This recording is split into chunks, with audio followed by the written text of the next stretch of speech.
Alright YouTube, welcome back to the channel. Today we're going to wrap up, well not wrap up necessarily, but we're going to now look at part 3 of our video series about the cache. I've now got my cache material, my cache device or storage container that I'm going to be using, and I'm going to discuss my items and what my motive, my thought process is of why I'm doing this and moving forward with keeping it stocked up. Stay tuned.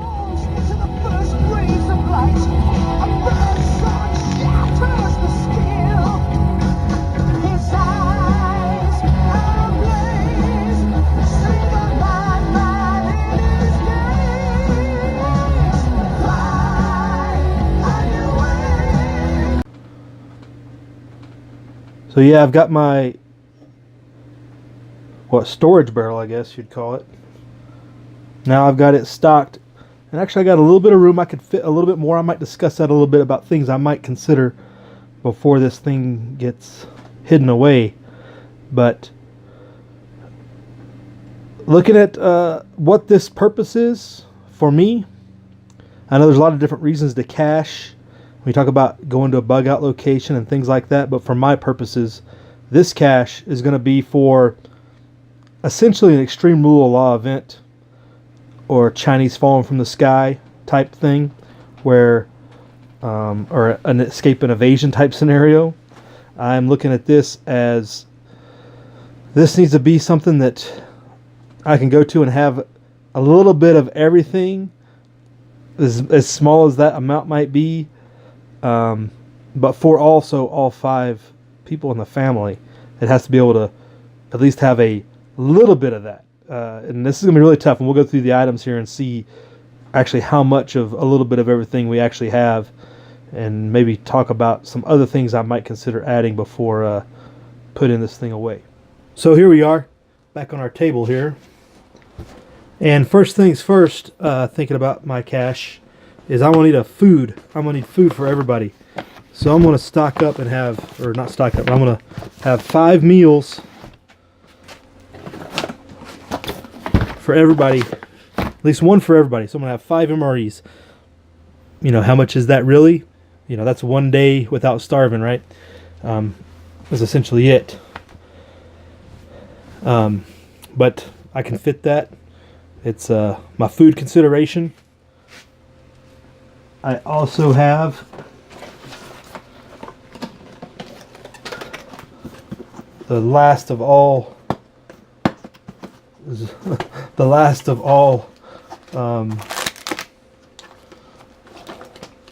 what do you call, what's the word for it? Last ditch effort. A Datrex bar. A block of sawdust basically, but it does have energy, and that'll be in there as well. So I can load all this and make sure this gets into the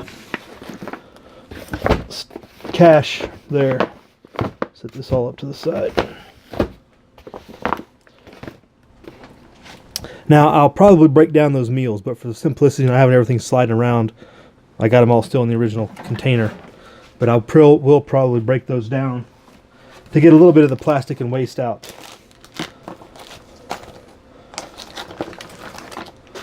Also, an important thing, and probably the most important thing, I probably should have started with it, is water. Water, right? I got some sleeves of the emergency drinking water. Slide in there. I got a host of them, so it's kind of like a team kit. I got 6 here. Emergency drinking water that I can get in there and have ready or available. But that's not much, right? That's like a sip and you're done.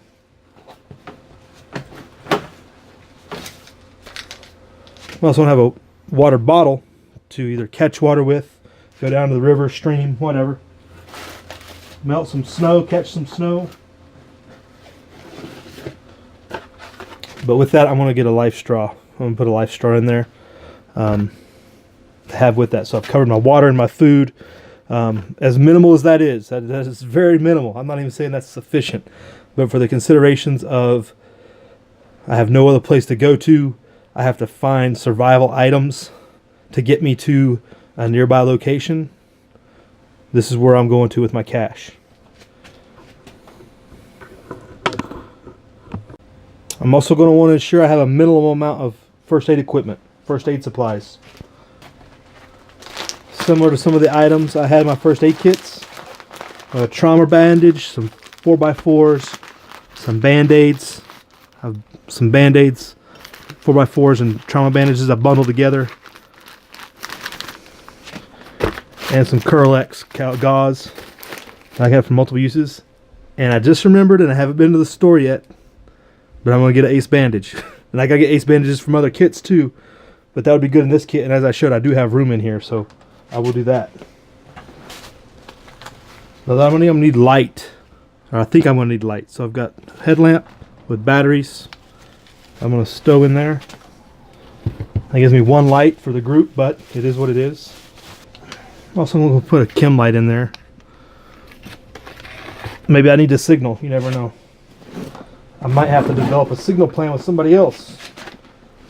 I'm going to use some survival candles to put in. Put a package of lighters. Why not? I got the room for that. That'll give me, because building a fire or something could be pretty essential in this case. So I'm going to ensure I do that. Another thing I'm going to stow in here, I'm going to put in 2 hats. These are 2 old hats I've got. I'm putting them away here. Hopefully last case, never need them. But if it's summertime in particular, I'm going to need a hat. So I've got 2 old hats. You guys probably recognize that one. That you may need to keep out of the sun or whatever.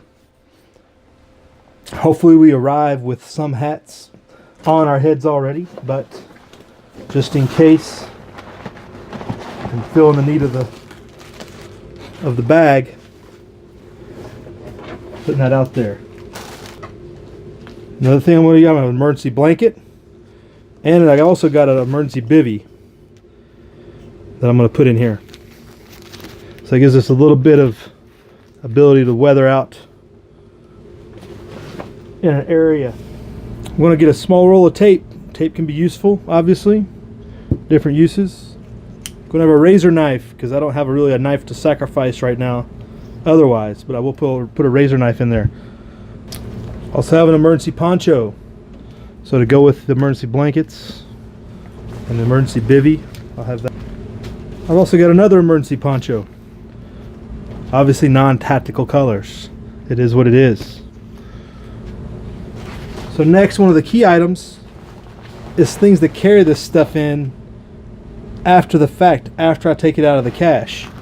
I've got this old like Camelback hydro what do you call those things? Hydration system bags. It's a little backpack also that I can use. So I can divvy up the gear. And I've also got an old day pack, an old day bag, EDC bag I've had that I can use. So I'll have both of those stowed in there that I can put these items in here to carry away. So that's critical, and we had that as part of our discussion, parts 1 and 2. Other survival items, I'm going to have a whistle. I might need signaling of some sort. So I have a whistle, I have ability to make fire and signal that way. And you know what?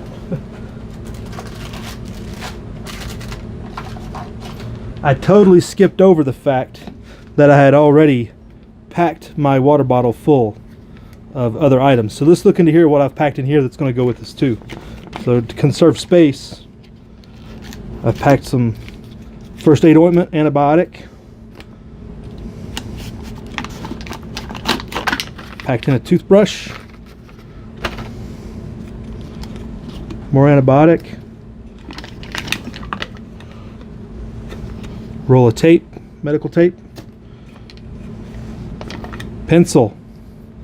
Just cheap from the Home Depot, so it's basically free. I'm pretty sure I got some lumber.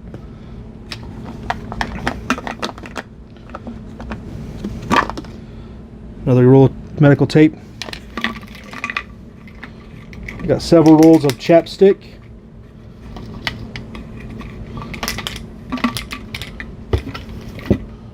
Is it a roll of chapstick? Tube of chapstick? I got multiple ones. The good thing about these, you can in a pinch, as long as you got SPF on there, use them for sunscreen, like on your nose or something, especially in the winter if you got snow reflection, but in the summer as well, obviously, especially if you don't have a hat. We can use a little bit of that. In the summer we wouldn't be moving in the daytime anyway, hopefully. Bundle of 550 cord, 100 feet or so. Toothpaste to go, and floss, which is multi-purpose. I can make things with my floss, or obviously floss with it. So that's in my water container, which is going to be critical. Now some other things that I haven't really decided fully on whether or not to put them in here or not. I think I've got room, and there's other things I need that now that I've laid it out. I got some hand sanitizer I'd like to put in there. A bundle of just gallon Ziplocs that I can use to divvy up stuff. I'm looking at putting a couple bars of soap. Hygiene could be important. Hygiene's always important, but again, if this is a situation where this is the only thing I'm going to have, having a little bit of everything and hygiene and cleanliness could be important moving forward. I got the pencil. I'm also going to put in a notepad. It's also got a pen, but a notepad, you never know what you might need to write down. If I have no other source of communication, leaving notes or whatever. And I think I'm going to put some hot hands in. And obviously some of these things will need to be rotated, but I get some hot hands in there because if it's winter, there's obviously not much here to keep you warm. Hot hands might be just enough, depending on what everybody's wearing. So that is pretty much everything I'm looking at putting in. I think I'm going to be able to find another Leatherman that I have extra to put in. And first, let's start off. Everything coming out of this cache is extra. Is kind of maybe a bad word to say it, but it's things that I have in other survival kits that I've pulled together, other supplies out of my, basically my storage here that I know I can put towards a cache. There's nothing I've went out and bought extraneously just for this, I don't think.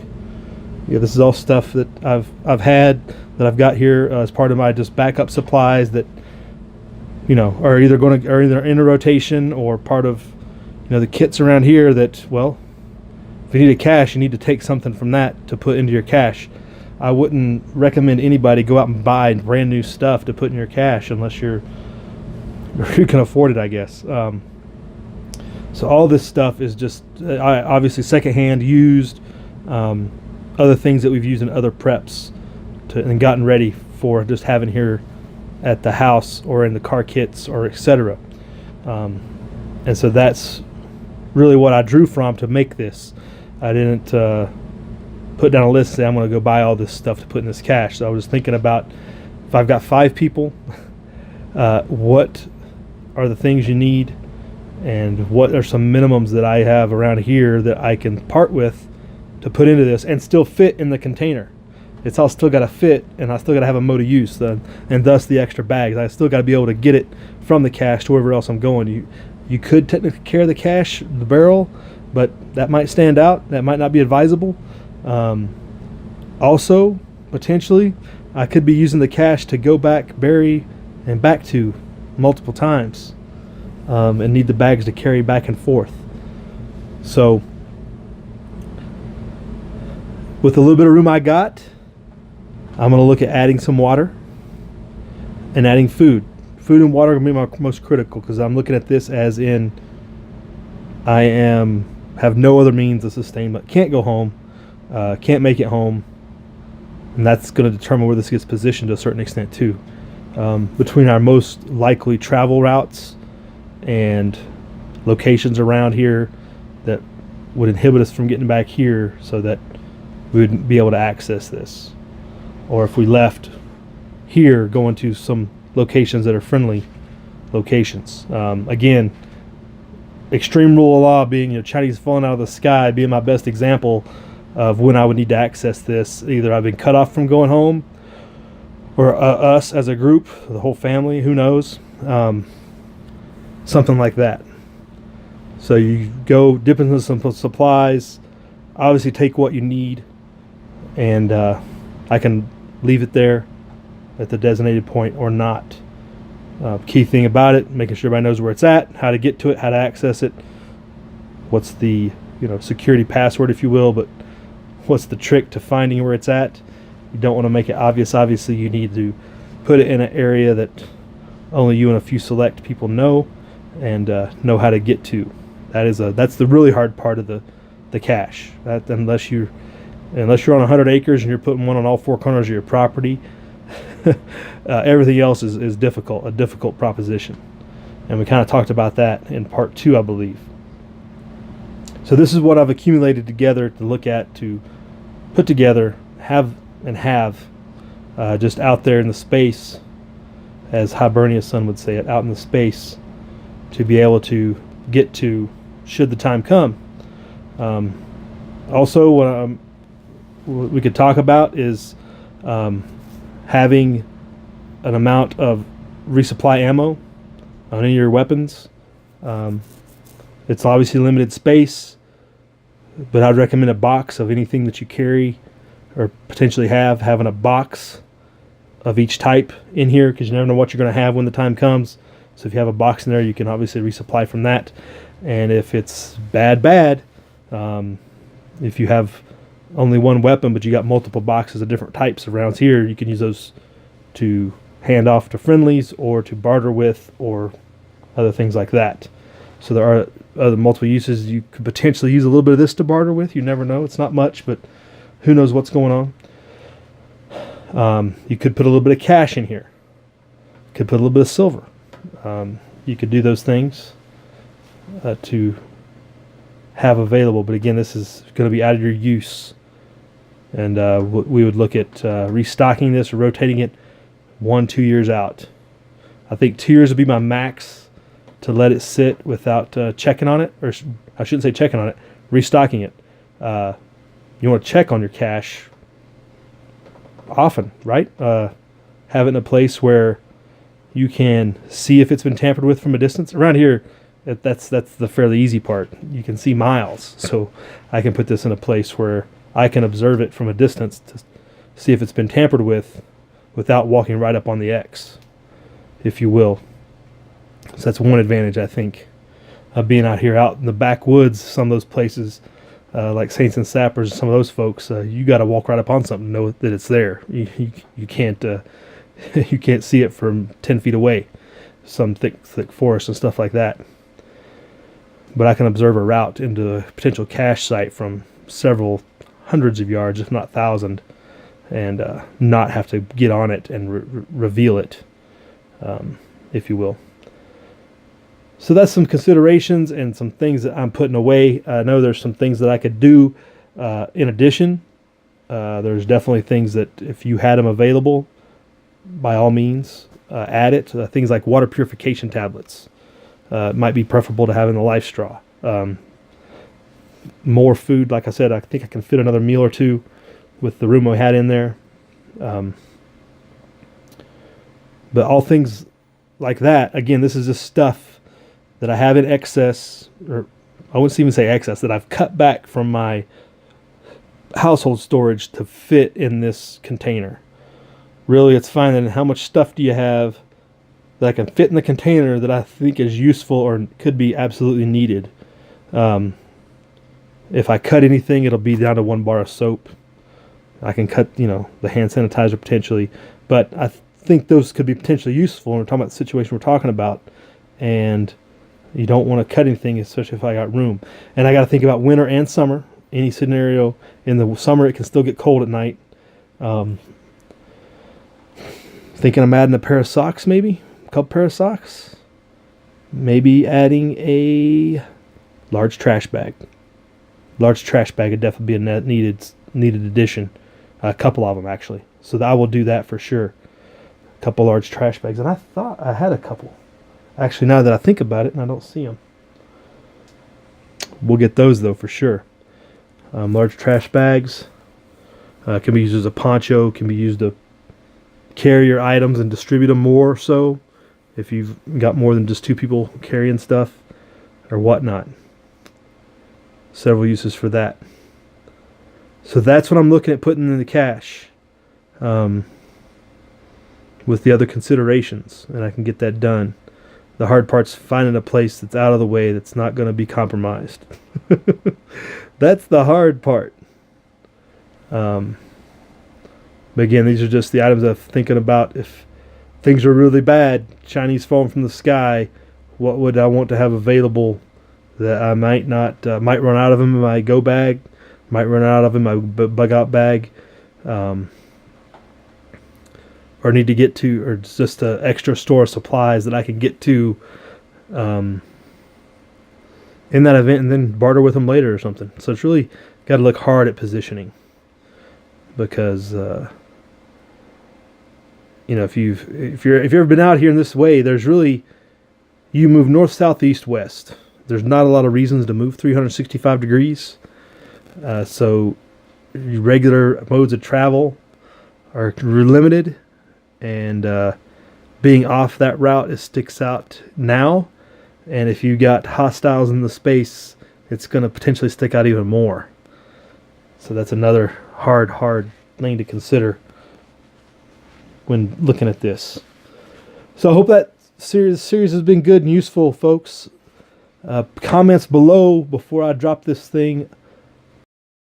Oh, and I know somebody was thinking it. I almost forgot it. Toilet paper. That's going in for sure. Off at its position, I might add or drop based on that. I might do a follow-up video based on comments below. Live free. Don't want a complication.